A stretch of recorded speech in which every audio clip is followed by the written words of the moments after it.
Welcome to the how-to guide for blue-green deployments. The first thing we're going to do is go to setup and create a new application. So I'm going to create a new app called my application. We're then going to pick this from the list on the left-hand side.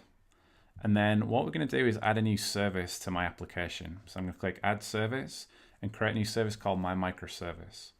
It's going to be a Docker container.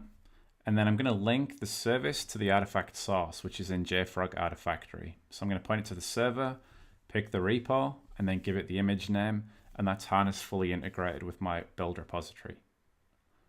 Next, we can add the Kubernetes specification if we want. So if there is anything we want to add to the standard YAML file, Harness can automatically manage that configuration. That's our service done. Next, let's create an environment to deploy the service to. So I'm going to add a production environment.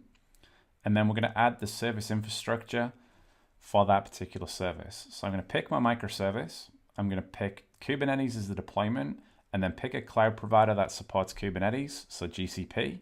Harness will then pull back the clusters, and then we can select the cluster for our environment. Now let's build the actual blue-green deployment workflow. So I'm going to create the workflow. I'm going to pick blue-green from the workflow type dropdown. I'm then going to select the environment production, along with the service, my microservice, and then the GCP infrastructure we just created. We can then go and look at the configuration. So for the blue-green setup, we can override some of the config. So whether you got HPA or ingress rules, you can add those to the blue-green deployment. If you want to upgrade a certain percent of the cluster, you can do that. And then you can add verification. So once we've done the primary and the staging environment for the blue-green, we can then verify automatically by connecting to your APM and log tools like AppDynamics and Splunk. So now once the staging environment is provisioned, we're going to run automated verification.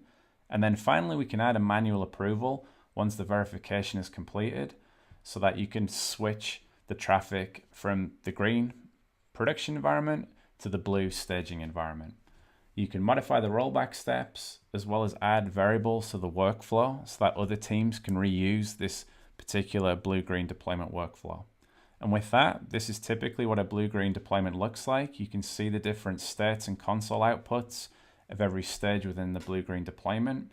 So you can confirm that traffic has been switched from the green environment to the blue environment. That's how easy it can be with Harness.